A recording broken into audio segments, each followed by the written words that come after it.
Қайырлы күн достар, менің каналыма қош келдіңіздер. Бүгін сіздермен мен әзірге жасалу жолы өте оңай, осындай тесік-тесік болып шығатын құймақ пісіретін боламыз.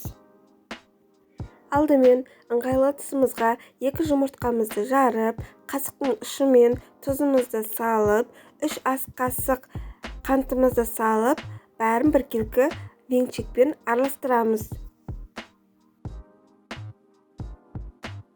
Біздің жұмыртқамыз бәрі біркелкі араласып болды дегенде, осы массаның үстіне 1 стакан қайнап тұрған суымызды жайлап, венчикпен араластыра отырып құямыз. Массамыздың үстіне 1 стакан сүтімізді құйып, тағы араластырамыз.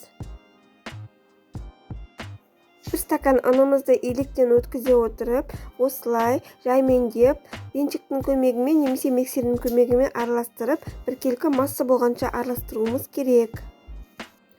3 ас қасық күнбағыс майын құйып, венчикпен тағы да араластырамыз. Міне достар, біздің құймаққа арналған массамыз дайын болды. Енді құймаққа арналған табамыздың астын майлап, отын жағып, пісіретін боламыз. Әдетте бірінші піскен құймағымыз дұрыс шықпауы мүмкін, бірақ бұған сіз көңіліңізді түсірмеңіз. Бірінші құймақты біз дәмін көру үшін пайдаланатын боламыз. Бұдан кейінгі құймақтар табаға үйреніп, жақсы пісетін болады.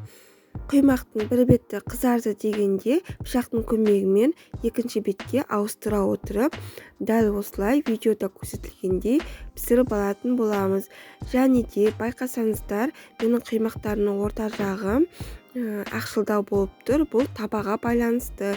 Егер сіздің табаныздың асты түп-түзеу болатын болса, бәрі біркелкі пісетін болады. Және де табаға құймақты құяр кезінде табанның асты қатты қызып тұруы керек. Міне достар, өте дәмді құймақтар шықты. Балаларыма қатты ұнады. Сіздер де осы рецептпен жасап көріңіздер. Ешқандай содасыз, қопсытқышсыз, өте дәмді, осындай тесік-тесік болып шығатын құймақтары шықты. Егер рецепт ұнаса, менің каналыма подписаться етіп, лайк, комментарий қалдыруды ұмытпаңыздар. Сау болыңыздар.